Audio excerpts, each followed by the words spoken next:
Hello boys and girls. Welcome once again to the Demented Robot YouTube channel, which, as some of you may know, deals with modern board and card games. My name is Boris, and as always, this is another board game review video where I'm going to show you a potentially interesting game, or maybe not so interesting, for your collection. The game we're taking a look at today is this little guy here, Majesty For the Realm. Now, this is a card game for 2 to 4 players that will typically last between 20 and 30 minutes. In this game, of course, designed by Mr. Marc Andre, published by Z-Man. Now, in this game, you are going to represent a kingdom, a realm. Each player will represent their own realm, and they will try to manipulate the game in such a way that they create a more successful realm than the other players and gain the ultimate crown, or I guess something like that. They will be the best ruler in the game. You will play for points, so whoever has the most points in this game will be the winner.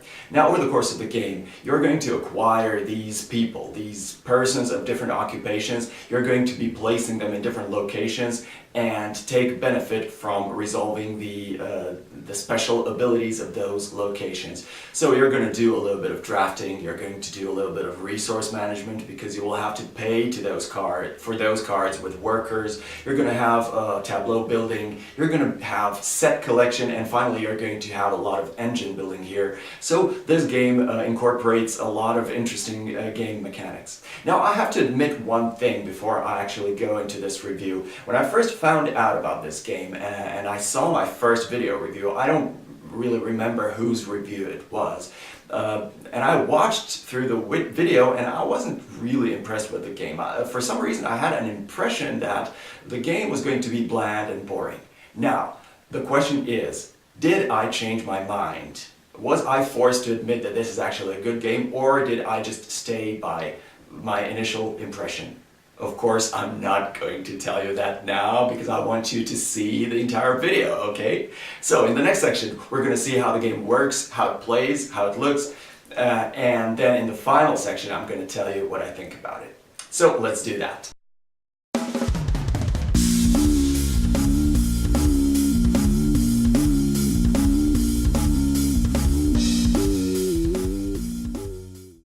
This is how the game works when it's on the table. Now, I'll explain first what everything is really briefly, and then we're going to go further into how the game is played. So, first, we have this deck of cards, these small cards, out of which we're going to draw 6 cards and place them on display in a horizontal row like this. These cards represent people of different occupations. Depending on their occupation, they're going to be placed in these locations of your realm. So on your turn, you'll be able to acquire one of these cards and put it in one of these locations. What you get as a player are these 8 locations. They represent this one, and so on and so forth. They represent different locations, different aspects of your personal realm. Every player is going to be representing one realm, competing against other players to be better, more efficient, richer, wealthier, whatever. For points, of course.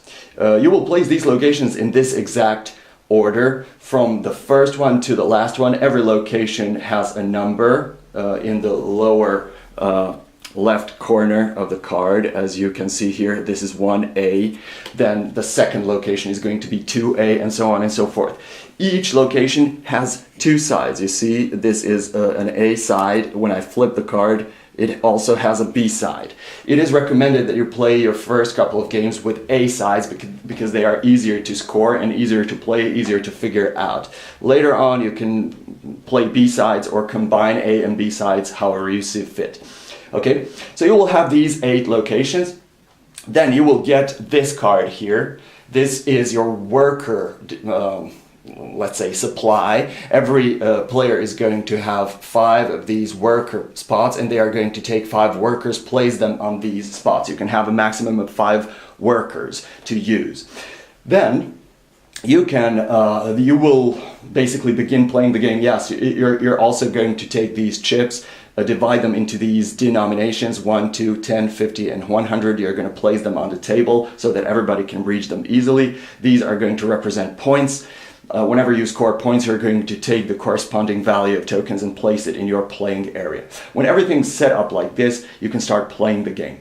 Okay, now during your turn, mechanically speaking, you only do two things. So mechanically, this game is very easy. You will first acquire one of these 6 cards, and then after acquiring one of them, you will place the card in its corresponding location in one of these locations, and then resolve the effects of doing that. Every location has these icons here on these yellow surfaces, and it tells you basically what you're supposed to do when you place a worker or a person, let's say a person there. Now, how do you acquire cards? That's the first thing you do during your turn. You have these 6 cards. The rightmost card, this one, is considered to be the first in the row, and the one closest to the deck is considered to be the last one in the row. Okay? The first card in a row, the rightmost card, is free. So you can just take it and place it in its corresponding location. But every other card to the left of this card has to be paid for. And you pay with these workers that you have. You have a maximum of 5 workers. Now, how do you do that? Let's say that I, for example, want to take the 4th card in a row. What I would have to do is take one of my workers and place them on every card from right to left that leads to the card that I want to take. So I would have to place a worker on first 3 cards in order to be able to take the 4th one and put it in its corresponding location. So that's how you pay for cards. The further it is from the start, the more workers you will have to pay for it. But here's the rub. Every worker that's placed like this on the card remains there. So if a next player who plays after me takes this card, they will automatically gain this worker. If they have free spots, they will place them here, and they will have 1 more worker. That's one of the ways in which you can earn workers. If their worker card is completely full, they will save the worker, and they will then at the end of their turn turn that worker into 1 extra point. That's how these things work. So you will either take a card for free, or you will just pay for it and then take it and place it where it belongs. The empty space that is created this way is filled by cards sliding to the right, and then a new card is replenished and placed in the last position from this deck. That's basically how this works. Once you have acquired the card, you will, as I said, place it in its corresponding location and resolve the effect. Now, you have 8 locations in the game, and each location does something special. So, the first location is the mill. It contains millers. You will see that a miller card will have this icon here with, I don't know, wheat, I guess. And the mill also has the wheat symbol here in the upper left corner, which means that you will easily be able to recognize which workers, which persons go where. So millers will go in the mill. You cannot place a miller or in the place where that person does not belong. Okay. So when you do that, you will resolve the effect that says here. So when you place a miller, you will earn 2 points per miller that you have in that location, including the one you have just placed. So the first time I place a miller, I will only earn 2 points. But when I place the next miller there, let's say that I place the next one here, I will then earn 4 points when I do that, because I will have 2 millers, including the one that I have just placed. So the more millers you have, the more points you're going to earn each time you put a new miller on that location. There's no limit to how many people of the same kind you can have in each location. As long as you can get them, as long as the game lasts, you can keep building them. So there's a little bit of set collection in this game as well. This is the brewery. These brown guys are brewers.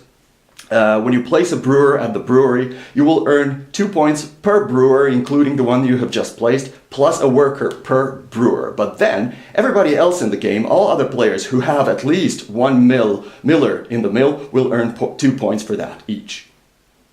Each player, I mean. This is the cottage here, and you will play these green witches in the cottage. Now, the cottage has 2 effects. Some cards have these wooden signs here, plus icons. When a card has this wooden sign here, that is the first effect that has to be resolved on that location. In this case, it says heal top card, which means that when we place the witch in this location, we will first heal somebody from the infirmary, from this location here. Okay, over the course of the game, we can be attacked and some of our people are going to be injured and be placed in the infirmary. The witch first heals the top card, the top person who's injured from the infirmary, and returns that person to their corresponding location. That's the first effect. And then we resolve the icons, which will give us 2 points per every miller, 2 points for every brewer, and 2 points for every witch we have in the game. So you can see that the cottage combines these 3 locations and give you points for all these people in these 3 locations. So if you play wisely, you can earn quite a bit of points here on this location. The next location is the guard house, and here you will be placing blue guys. They are guards. Their first function, passive one, is to defend you, because as I said previously, you can be attacked by other players. So the more guards you have, the better your defense will be. You'll see how that works in a minute. And then additionally, you will earn when you place a guard, you will earn 2 points per every guard, 2 points per every knight, and 2 points per every innkeeper that you have in the game. So this location again combines 3 locations. You can actually earn quite a bit of points here.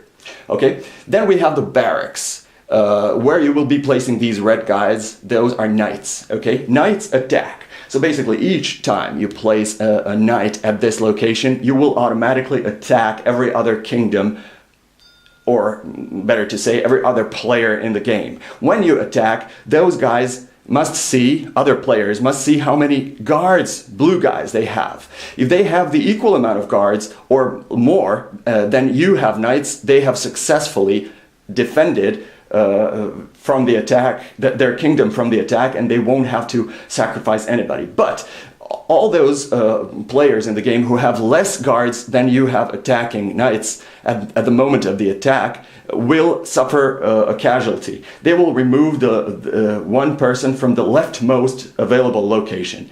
So if somebody attacked me successfully, if they had more than one guard, I would then have to move the leftmost character, which is this miller in this case, to the infirmary face down. This person is now out of the game. I have nobody in the mill now, and unless I heal them with the witch, by placing a new witch, they will remain here. Okay, so that's the next thing. Then we have the additionally, everybody, when you place a knight, once all the attacks have been resolved, you will then earn 3 points per every knight, including the one you have just placed.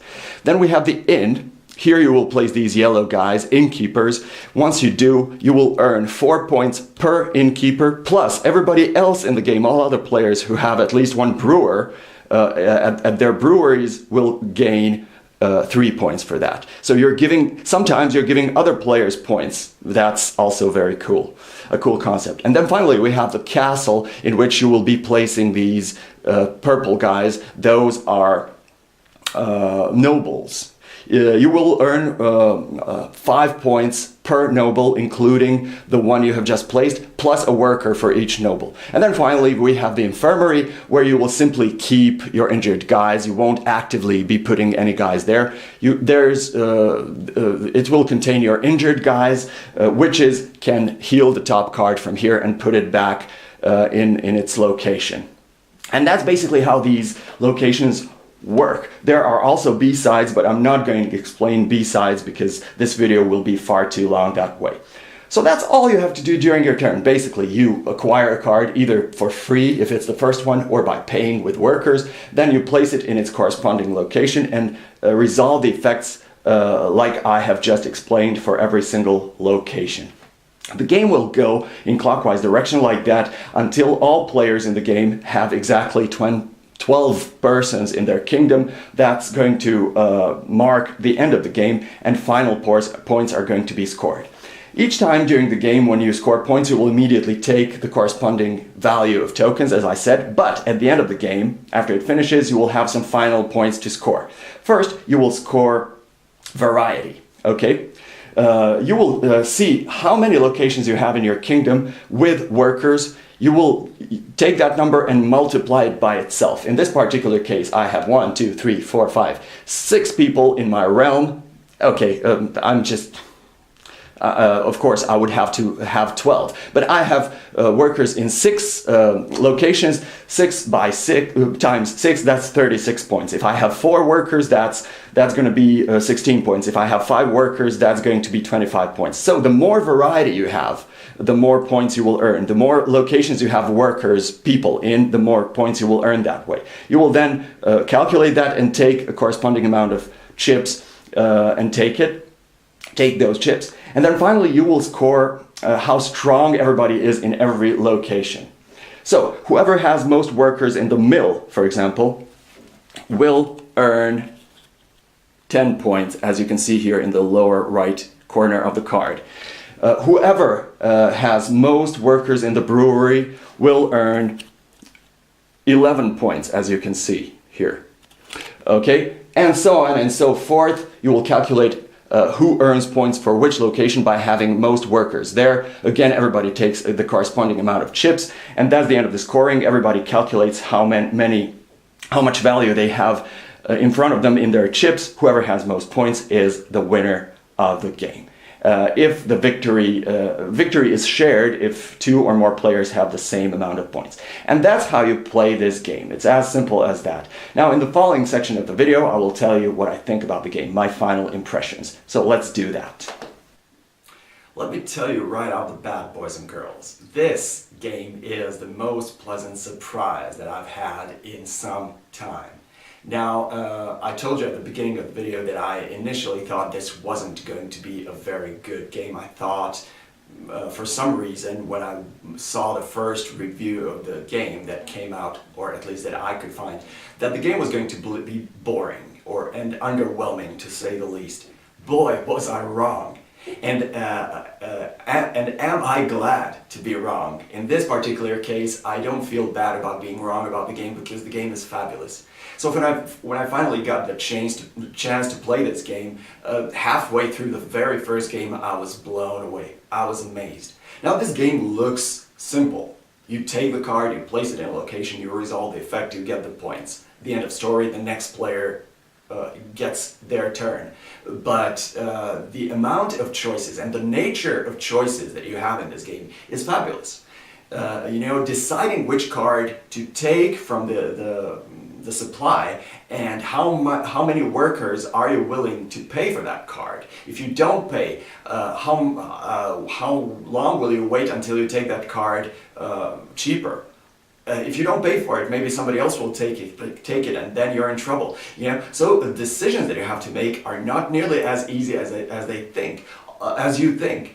Also, you have a lot of engine building here. Okay, which locations you populate with these guys, in which order really matters. For example, when you activate the witch, you will earn points for millers, brewers, and witches. So if you place a witch and you have nobody in the mill or brewery, you're basically wasting your chance to earn more points. And so on and so forth.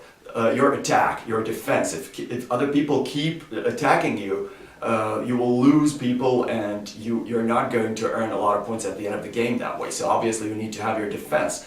Everything in this game counts, and every decision is super interesting and super rewarding. That's the most important part. Whatever you do in this game, you're going to get points. Even if your decisions are not smartest and most wise, you are still going to earn points. So every single choice that you make gives you something and you feel good about it. Sometimes you even get points during other people's turns, right? So, and it all feels very good and very rewarding. Not to mention the other things like the beautiful design of this game, beautiful illustrations, beautiful artwork on the cards. I mean, these chips, come on, plastic chips. You feel like you're in a casino or something. How cool is that, right? So, everything in this game is beautiful and a high production value, great artwork.